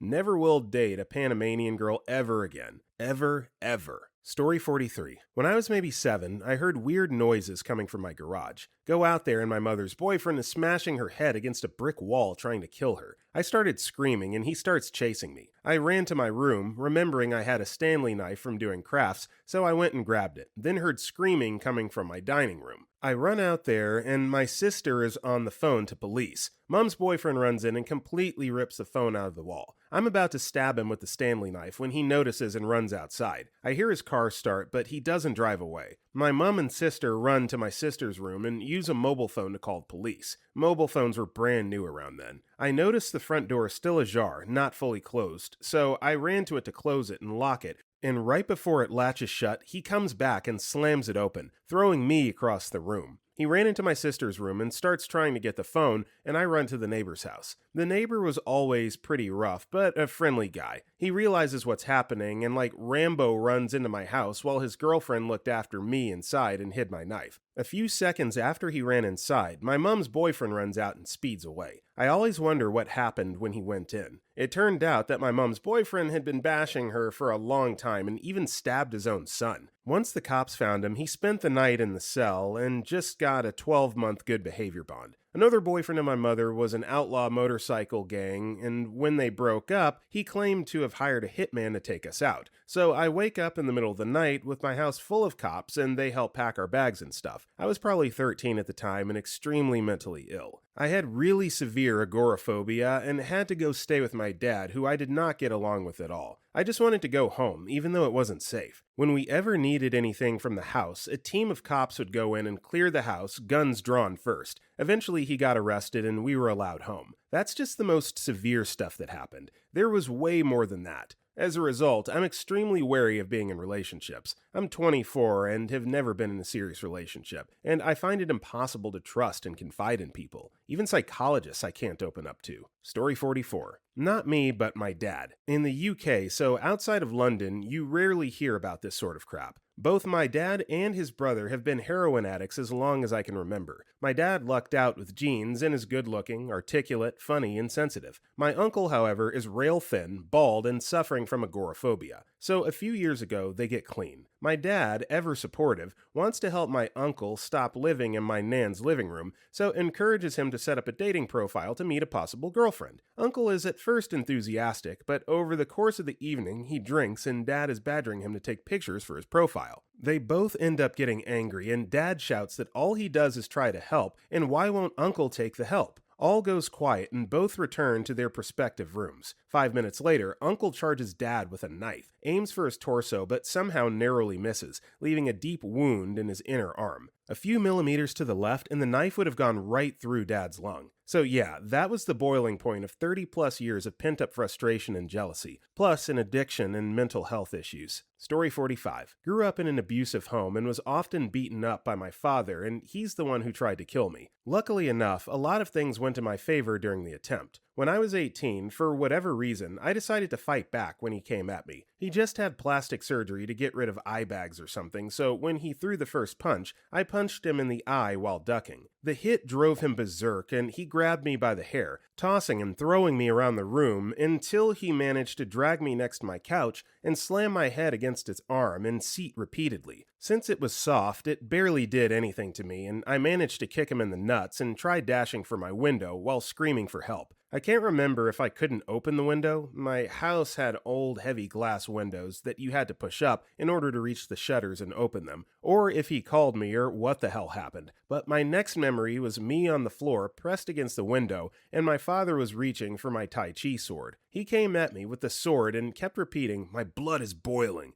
as he walked to me and threatened me with the sword. I kept pleading with him, but it didn't work out, and he thrust. I managed to dodge, but then he held the sword's tip to my neck, and I started shouting that he had to think of my mother. That was my saving grace, because a while after, he dropped the sword and walked out to call my mother. She rushed home from work, and he told her he wanted me out. I wasn't able to tell my mother. He tried to kill me then, because he grabbed his gun when he called her. An aunt picked me up, and I was taken to my grandmother's house. My aunt was the only one in my family to believe me, and I didn't call the cops in the end because I had an uncle in the force, and several years earlier, when I called child services, this uncle got them to back off and nothing happened, so I felt it was pointless at the time. It's been 13 years since I've gotten away, and I've got complex PTSD to show for my life with him. I've since gotten married and left the country, but I'm still terrified of going back to Brazil, and terrified of what he could do to me if I were to ever go back. This wasn't easy to write, but to anyone who does read it, thank you. It feels good to be heard. Story 46. Trying to recollect as much of this situation. This happened in San Francisco. I remember being a little kid at my grandparents' house. Grandpa, Mom, and Father are in the house, and Grandma went out to the store right quick. When she gets back, she pushes the ringer and lets us know it's her and to let her in. My father buzzes her in and heads outside to help. We hear my grandma scream for help. I ran out after my father, who's way up front. He opens the door and we see a random guy pinning a 4'8" little old lady against the wall, holding a gun to her back. He shoots her in the back out of nowhere and she falls. Father doesn't hesitate, grabs the guy and starts wrestling with him. He yells at me to go and get my grandfather, and I run back down the little alley. I get to the house and another gunshot is heard. I tell my grandpa, and like the pimp he is, he runs out, grabbed his stick that he uses to take down avocados from his tree, and runs towards the scene. I stayed behind in the alleyway, but I can still see my father wrestling, and my grandfather starts whomping on the guy, letting my father get up, blow after blow, with a good thick wooden stick until it breaks. Grandpa yells, "Go get the steel bar!" I find it as my father comes back. I hand it to him, and I noticed his hand was bleeding, but out front. In between the beating he was getting from Granddad, the guy manages to escape and start running down the block. My grandpa gave chase as me and Dad helped my grandma. Moments later, Grandpa comes back empty-handed. The mugger got away, not after a good-deserved beating. Grandma ended up being okay. My dad's thumb was blown off, so my grandma had to take him and herself to the hospital. Story 47. Not me, but my auntie, Mary, and this happened when my mom was a baby, and I haven't asked my aunt about it yet, so some of the details are probably off. I think it was the 60s, and at the time, there had been a few murders of young women around the southwest of Ireland by a suspected pair of dudes, who I don't think were ever caught. Mary was in her early 20s at the time, working at a local pub in a small, quiet town in Kerry, Ireland. She had noticed two men in the pub during the night that seemed to know each other but didn't sit together. Not the weirdest thing, but something she picked up on. She lived about a 15 to 20 minute walk from her mother's house, a route she took every day, down a long street that didn't have any street lamps at the time. I'm pretty sure this was in the 60s. She's about halfway down this quiet, pitch-black street, and she hears a car slowly trailing her. It drove up closer, and a man got out of the passenger seat. She recognized him as one of those two guys she noticed in the pub. Then, suddenly, my aunt's friend starts pegging it down the road towards the car, yelling. He was walking the opposite way and hidden in the dark, and the two dudes drove off pronto. Apparently, her friend had seen the car tailing her for a while before she noticed, and had a really nasty feeling it had something to do with those murders. I realize this story is anticlimactic, but if anyone's interested in the nitty-gritty, I could ask my auntie the story how she remembers it, instead of Chinese whispers. Story 48. Not sure if anyone will see this, but it's a long read. My girlfriend's ex-boyfriend attempted to murder me. I'd known both of them since high school, and we were well acquainted, but I was better friends with her, C, than I was with him, J. He was really jealous and assumed we were sneaking around behind his back, along with several other of her male friends, I guess. But they broke up 2 years ago, and about 2 months later, C and I realized we had romantic feelings for one another, so we started dating in secret due to fear of how it would affect J. As it turns out, J was talking to C, and found out that she and I were dating. Before she and I started dating, I'd often try to help J by talking about his problems, but I'd stopped whenever C and I started dating because it felt very weird to keep that secret. But he kept texting me day in and day out about how sad he was and how he needed to talk to me in person. Eventually, I said okay, and he came over, but said he wanted to get food from a local fast food place, so we left in his car to do so. As we passed said fast food place, I asked Jay why, and he says, "I like the one in the next town over better," which kicked off my first suspicion. We go there, then he says, "I need to drop some stuff off at a friend's. Can I see your phone for directions?" At which point I say, "No, give me the address and I'll direct you." He does, but he misses his exit as we're driving down the highway into farmland. I tell him this, and he said, "Oh, I'll make a U-turn up here." But he doesn't. So I say, "Jay, clearly we're not going to your friends. What's this really about?" To which he replies, "Well, I wanted to wait, but I know about you and C." I paused for a couple seconds and said, "We need to turn around and go back to my apartment if we're going to talk about this." We go back and forth. I told him this is technically kidnapping, and he says, "I guess you're right." All the meanwhile, he's turned off the highway and is driving at 50 mph down a country road. He's getting very emotional and accusatory, and talks about how I took C away from him and lied to his face and etc. He pulled up to a decrepit farmhouse literally in the middle of nowhere and stops the car and says, "Get out of the car." I knew what was happening, so I punched him in the face. We both tumbled out of the driver's side of the car, and we both fought for what seemed like an hour until he ran back to the car and pulled out a shotgun, aiming it at me. He tells me to walk towards the field behind me, and I stall as he approaches me. I pretend to begin to turn around when his aim drifts to anticipate me walking, when I jumped and swatted the shotgun's barrel away from me. We struggled again for the gun for a while, during which he bit my earlobe off. I broke his cheekbone and nose, and eventually I was on top of him demanding the gun from his hands, which I'd pinned down. He wouldn't give it, so I hit him until he let go, grabbed it and ran to the truck, and drove 5 miles to the nearest house and scared the crap out of a school nurse and her child. He was charged with aggravated assault with a deadly weapon and kidnapping. Police later found out he dug a body-sized hole next to the house just 2 days prior. Story 49. I remember in Atlanta, I was walking home from the rec center after playing some basketball with my friends. It was a little later than usual, and I was definitely wearing the wrong shoes to show how poor I really was. I remember walking past this alleyway, and all of a sudden got hit in the back of the head with a 2x4, and these other 3 guys grabbed me and started beating the crap out of me. One tried taking my shoe off, so I kicked him in the face. After that, the second guy, who was on my right side, punched me in the sternum, the place in the middle of your chest that will knock the wind out of you, and then stabbed me right above my hip twice. They took my shoes and took my wallet. I remember just wiping all the blood from where I just got stabbed and just thinking, this feels really warm. I remember crawling out to the street and started yelling for help, but I could only get like 3 out before I started to shiver and started getting dizzy and lightheaded. After that, it's a little jumbled. I remember some dude coming up to me and putting me on my side and then holding where I was bleeding. Then I blacked out and was just in this like warm bubble with no noise, no nothing. Then I remember waking up to this hella cute EMT girl putting these things up my nose and then went back to sleep. Then remember waking up in the hospital. There were tubes all over me and I was all alone. After that is when I think the words roll the dice, you can't ever die became my life, and so far it's worked. Been thrown from trucks rolling downhill to being shot, another story for another time, and fighting a snapping turtle with my bare hands. If anyone cares for me to tell some more stories, I would love to. Story 50. I'm so late to this thread, but this happened only about 6 months ago. I'm struggling from some major PTSD. I just got out of an inpatient program yesterday. My ex-boyfriend was a friend of my best friend. We moved in together almost immediately. He was very kind and giving and wanted the best for me. The relationship was great. One night, I had messaged a childhood friend who had posted some gossip on Facebook and deleted the status. Me, being the nosy female dog I am, I wanted to see the screenshots that had been removed. Nothing weird or sexual. The conversation was about 3 messages long. I woke up at 3 a.m. that night to him bursting through our bedroom door straight at me. He jumped on top of me and started to strangle me. He picked me up off the bed and threw me on the floor, slamming my head into the floor. The entire time he was screaming at me, "I swear to God, I'm gonna effing kill you. You're a effing whore for messaging other men."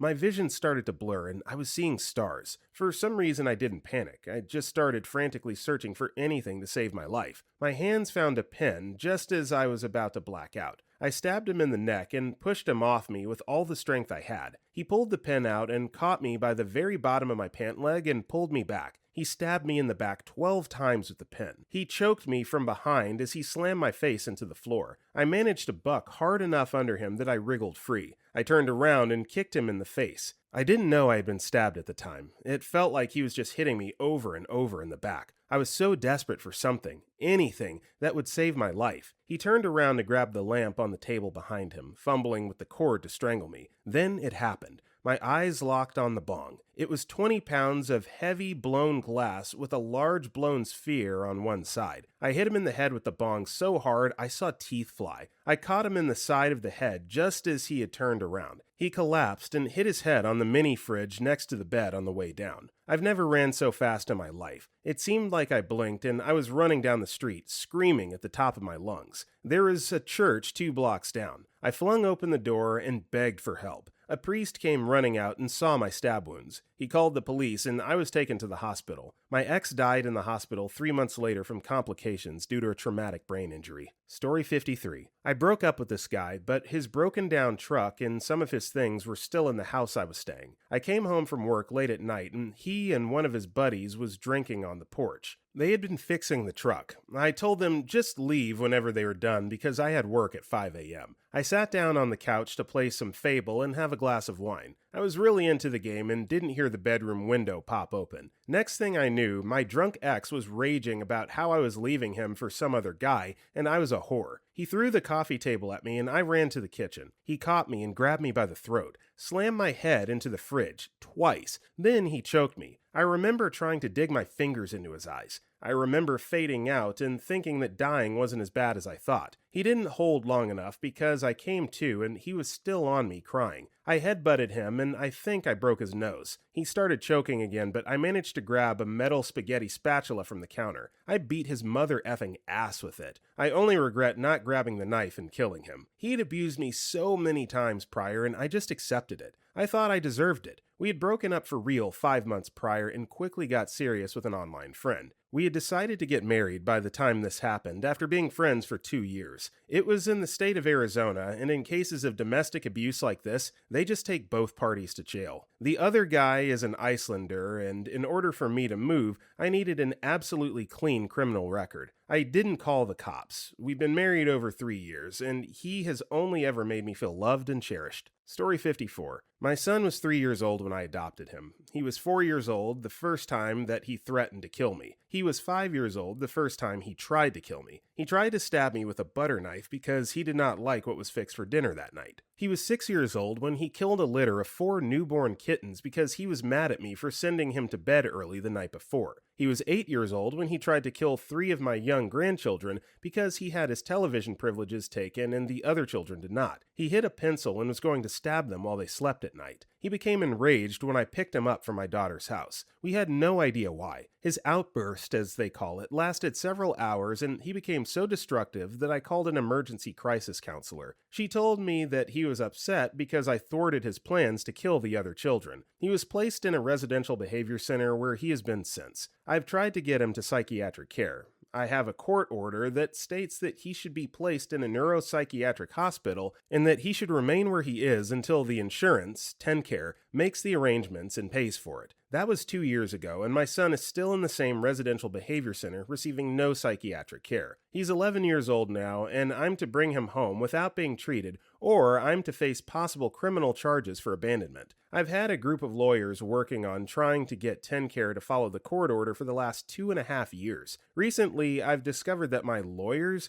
are paid for with state and federal grant money, so not really my lawyers after all. He'll be coming home within the next 90 days. Story 55. I've had people try to kill me twice, and it was by the same people. Backstory, I didn't grow up in a good neighborhood by any means. First time I was at a bus stop with some friends and they attempted a drive-by shooting on us. Luckily, one of my friends recognized their very noticeable car coming down the road. We thought at first that they were going to just jump out and we were all going to have us a Donnybrook. But when they rolled down the windows and gassed it, we knew what was really happening. Most of us ran behind a building, but one of my friends just laid down on the ground as the bullets went flying. When we came out afterwards, we thought he had been shot because he didn't get up. Thank goodness he was just in shock from the terror of the incident and was frozen. A couple months later, they caught up to me though. At the time, I was a provider of recreational goods that are now legal, so I was invited to a party that was going on at a very close friend of mine's house. Didn't think anything of it because I made good money at them and I knew almost all the people there. Turns out it was a trap. I got there and was dragged into the garage and beaten to within an inch of my life. At the very end of it, the main culprit leant over me. After he slapped me a couple times and spit on my face, he said, quote, "Now you're going to die." With the full weight of his body, he stomped down on my head against the asphalt garage floor, and that was it. I was told by the EMTs that I was awake and answering questions, but I don't really remember much of it. I was in a garage with 30 plus people that I thought were my friends, and every single one of them were willing to watch me be murdered in front of them. I found out that the guy who lived there was the one who called the cops, and when he found out what was happening, he tried to stop it. So they beat him up and threw him in a closet. He came out to find me pretty much dead in his garage and called it in. After 2 surgeries, the entire right side of my head is made of titanium. Lost 5 teeth, broken jaw, upper mandible, cheekbone, sinus, orbit, temple, and cranium were all in tiny pieces. I also had various internal injuries to my kidney and spleen,